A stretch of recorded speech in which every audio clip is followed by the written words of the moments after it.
Հուլիսի 31-ից օգոստոսի 2-ը Հայաստանի մշակութային մայրաքաղաք Գյումրիում կանցկացվի Հայոց լեռների ոգին ազգային երկուպարի երկրորդ փառատոնը, որը կազմակերպում է Ազգային երկուպարի ակադեմիա կրթամշակութային հիմնադրամը, բոլոր մանրամասները արդեն մեր սիրելի հյուրերի հետ։ Շտապ ենք ներկայացնել, մեր տաղավարում են Կարին ավանդական երկպար խմբի գեղարվեստական ղեկավար Անիկ Ինոսյանը, ողջույն։ Ողջույն։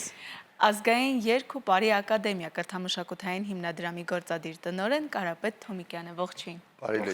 Շնորհակալ ենք, որ առավոտը սկսում եք մեզ հետ եւ նախ շնորհակալ ենք այն գործունեության համար, որը ծավալում եք եւ ներկայացնում եք հատկապես երիտասարդներին ազգային ավանդական երգն ու պարը։ Գալով փառատոնին, այս տարի արդեն երկրորդն է։ Փորձենք ամփոփել նախորդը, ինչպիսի ակնկալիքներ եւ սպասելիքներ կային եւ որոնք իրականություն դարձան եւ ինչներ էլ ավելի գուցե։ Նախ մենք էլ ենք շնորհակալ մեզ հրավիրելու համար։ Սիրով։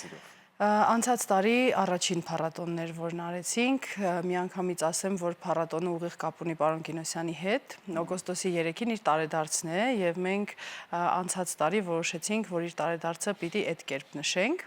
Փառատոնի մասնակից խմբերը իր ուղիղ առնչությամբ ստեղծված խմբերն են, երկուսը մեր հիմնական խմբերը Կարինը եւ մանկապատանեկան ծովակը եւ մյուս խմբերը բոլոր արդեն մեր պարուսույցների կողմից ստեղծված խմբերն են, որոնք մասնակցելու են։ Անցած տարի փառատոնը 2 օր է տևել, այսպես ավելի փորձել են 2 օրում տեղավորել այն ինչ որ ուզում ենք անել։ Այս տարի փորձեցինք բաշխել 3 օրվա մեջ, որպեսզի մի քիչ ավելի եւ օրերի քանակը շատ լինի եւ մեզ համար շատ ծանրաբեռնված չլինի։ Իսկ մասնակիցների համար տոնակատարությունը ավելի երկար։ Եվ ի վերջո նպատակը հենց դա էր, որ նույնիսկ մասնակիցների համար իր ձևաչափը իսկապես տոն լինի, այսինքն լարվածություն չլինի, մարդիկ ուղղակի կարողանան օրը վայելել ավանդական մշակույթով, ավանդական մշակույթի շուրջ։ Այդպես, այս տարի 3 օրվա ենք բաշխել, ամսի 31-ին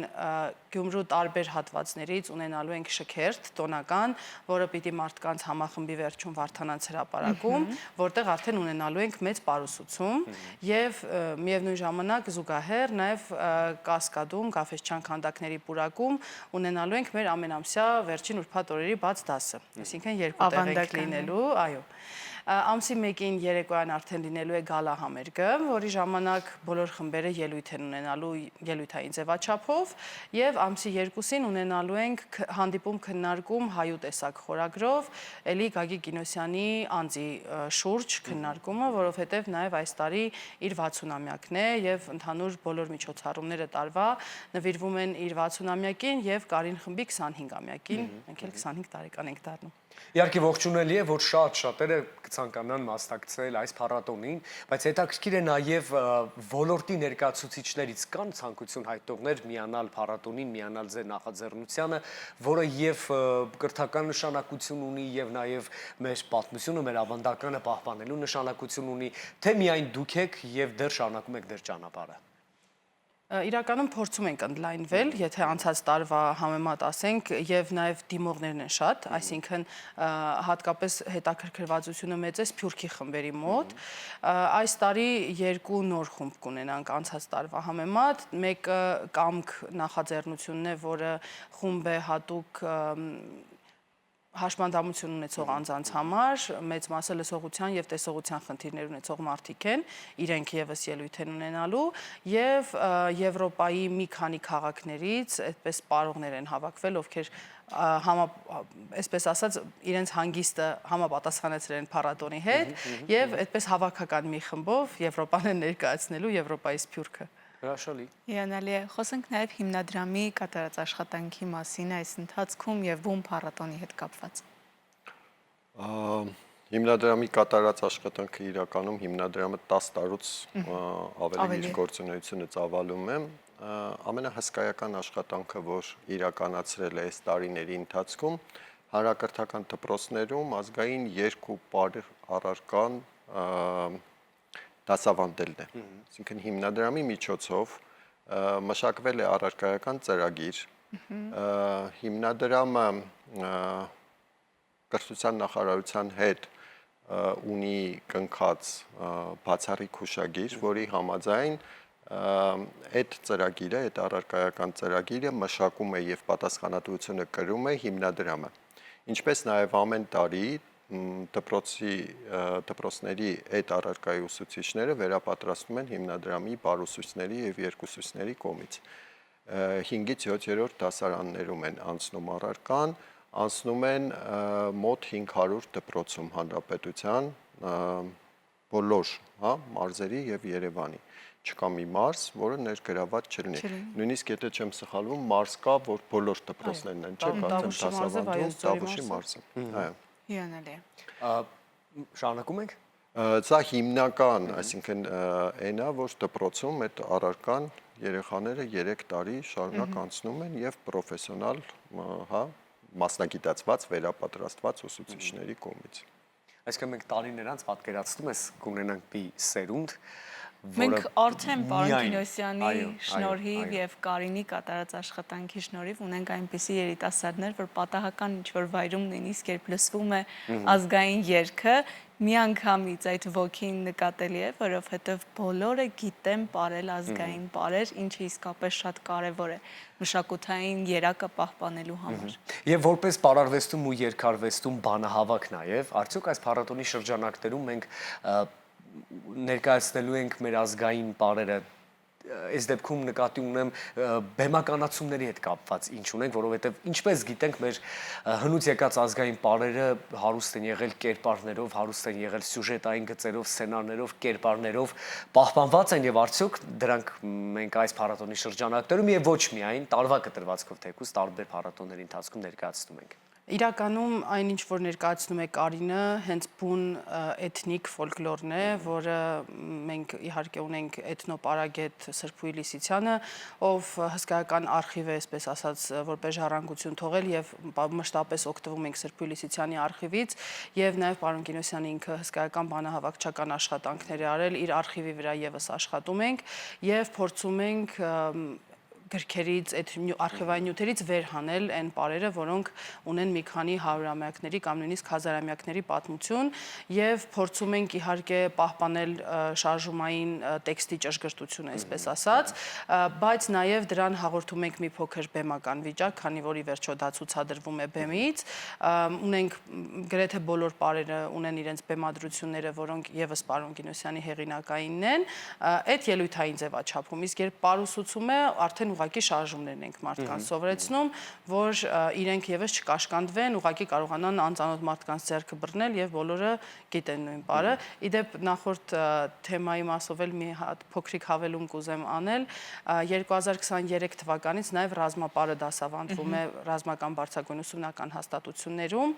եւ այսպես ասած դպրոցական ծրագրի առաջին պտուղները մենք տեսանք բանակում, որովհետեւ զինծառայողների մեջ կային տղաներ, որոնք արդեն դպրոցում անցել էին պարերը եւ մի մասը գիտեին։ Տիրապետում էին պարերին։ Մենք շատ արագ եղել է այդ նկատելի արդյունքը։ Մենք այս տարի Գյումրիում ենք, առաջին փառատոնի շրջանակներում որտեղ ենք եղել։ Էլի Գյումրիում ենք եղել։ Իսկ ինչու է պայմանավորված վայրի ընտրությունը։ Վայրի ընտրությունը Ես շատ ուրախ եմ իհարկե։ Վայրի ընտրությունը իրականում բոլորիս համար, բոլորս ենք ուրախ, շատ պատահական եղավ, այնքան պատահական, որ մենք որոշեցինք առաջին փառատոնը անցկացնել Երևանից դուրս։ Ինչի Երևանից դուրս, որովհետև գիտեք, ամեն ամիս ամսվա վերջին ուրբաթ օրը Կասկադում պարերի բաց դասն է, այս անգամ որոշեցինք մշակութային մայրաքաղաք տեղափոխել Գյումրի։ Եվ երբ որ առաջին փառատոնի փորձը եղավ, մենք հասկացանք, որ մի հատ պետք է կրկնենք այն քաղաքում, որտեղ որ մեծ աղմուկ ստացավ առաջին փառատոնը իրականում, պլյուս դրան ամռանը Գյումրիում զբոսաշրջային, հա, հիմնականում նաև անցած փառատոնին զբոսաշրջիկները շատ միացան մեզ, ու այսպես երկրորդ փառատոնը նույնպես որոշեցինք։ Արձագանքները բայց զբոսաշրջիկների շատ հետաքրքիր են, հիացական, զարմացած աչքերով ու պարզապես վայրում են ու նրանք էլ փորձում են շատ ակտիվ ներգրավվել պարերի մեջ։ Իրականում մենք նպատակ ունենք նաև փառատոնը տանել Հայաստանի բոլոր վայրերը, պարզապես այս երկրորդ փառատոնը նորից եմ ասում, քանի որ առաջինը Գյումրիում շատ լավ անցավ, որոշեցինք երկրորդը գերազանց անցկացնել։ Խոսելով նաև մեր օրերի երիտասարդների վերաբերմունքի մասին, մենք անդադար լսում ենք կարծիքներ, որ թե նորաձևության մեջ, թե այլ ոլորտներում շատ նորաձև է դառնում ազգայինը։ Արդյոք դա նաև նպաստել է հենց ազգային երգու պարի այս տարածումը, որ տարիներ շարունակ իրականացվել է մեծածավալ աշխատանքների տեսքով, կրթական այն նախագծերը, որ իրականացնում եք, թե պարզապես ժամանակներ են գալիս են ու գնում։ Ես անհամեստորեն պիտի ասեմ, որ հակառակն է տեղի ունեցել եւ ազգային պարերի տարածման շնորհիվ սկսվել է հետաքրքրությունը մարդկանց առհասարակ իրենց արմատների հետ եւ շատերը հենց օրինակ ձեռագործ, ասեղնագործ հագուստները, որ հիմա այսպես տարածվում են, դրանց շատերի ակունքներում կանգնած են մարդիկ, ովքեր առաջինը առնչություն ունեցել են պարի հետ եւ այստեղ էլ նաեւ պիտի պարոն Գինոսյանի խոսքը մեջ բերեմ, որ ասում էր, որ պարը երբեք նպատակը չի, այլ միջոցն է, որպեսզի մարդիկ քայլեն դեպի իրենց ինքնություն, փորձեն ճանաչել իրենք ով են եւ ես կարծում եմ դա մասամբ հաջողվել է, իհարկե շատ աշխատանք կա դեռ տանելու, բայց այսօր բավականին մեծ քանակով մարդիկ պարել գիտեն եւ Հայաստանում եւ Սփյուռքում եւ մեր մեկ միջոցառման ժամանակ մինչեւ 3-4 հազար հոգի միաժամանակ պարող հանրույթ է ձևավորվում եւ վստահաբար բոլորը չեն, որ մի միջոցառմանը գալիս են։ Դե մենք էլ լիահույս ենք, որ ոչ միայն Երևանում, այլ նաև Հայաստանի Հանրապետության բոլոր մարզերում հայկական պարային մշակույթը, ազգային մշակույթը կլինի շատ տարածված, տարածական բնույթ կունենա եւ երիտասարդ սերունդը եւ փոքր եւ ավագ սերունդը կտիրապետեն ու կհասկանան ինչ է իրենից ներկայացնում մեր իսկական հայկական ազգային պարարվեստը եւ երգարվեստը, որի հիմքով սիրելիներս այո տեղի են ունենում նման միջոցառումներ եւ դուք ունեք այդ հնարավորությունը հուլիսի 31-ից օգոստոսի 2-ը վայելելու հայկական ազգային պարային ու այսպես երաժշտական տրամադրություն, այո, իսկապես։ Եվ որպես զրույցի ամփոփում այն մարդկանց, որոնք ուզում են հենց իրենց մարզում լինի հաջորդ փառատոնը կամ նմանատիպ այլ փառատոն, որովհետև ինչքան շատ լինի այդքան լավ, եւ իրենց դպրոց գնան նաեւ մասնագետներ դասավանդելու, ինչ պետք է անել այս ուղղությամբ, պարոն Թոմիկյան։ Այն մարդիկ, ովքեր որ ուզում են իրենց մարզում միջոցառում կազմակերպեն կոնկրետ, այդ մարդկանց պետք է ընդհանրապես դիմել հիմնադրամին, մեզ առաջարկեն այն տարածքը, որտեղ որ մենք կարողանանք այդ միջոցառումները անցկացնել, տան այսպես կոմունիկացիոն հարմարություններ միջոցառումներն անցկացնելու համար եւ մենք դա կկազմակերպենք։ Ինչ վերաբերում է դպրոցներին եւ վերապատրաստումներին, մենք ունենք հստակ ծրագիր բոլոր մարզերի եւ վերապատրաստումները տեղ են ունենում հիմնականում ամռան ամիսներին, որպեսզի ուսուցիչները մի քիչ ազատ լինեն այսպես, այո, գերզբաղված, ըստ մարզերի մենք ներկայացնում ենք նախապես, որ մարզում ենք գալու վերապատրաստումներն իրականացնելու եւ իրենք տեղեկացնում են դպրոցներին բոլոր ցանկացող ուսուցիչները արդեն այս ժամանակացույցի ներկայ են։ Մի խոսքով պետք է դիմեն ձեզ եւ դարձնեն իրականություն իրենց նպատակը եւ միտքը։ Շնորհակալ եմ ձեզ։ Պետք է դիմել Ազգային երգ ու պարի ակադեմիա կրթամշակութային հիմնադրամին եւ կստանաք ձեր բոլոր հարցերի պատասխանները։ Շնորհակալ ենք։ Մենք էլ ենք շնորհակալ։ Օրվա դրական շարունակություն ենք մաղթում, իսկ մենք շարժվում ենք առաջ, սա Առավոտ լուսոն է, միացեք մեզ։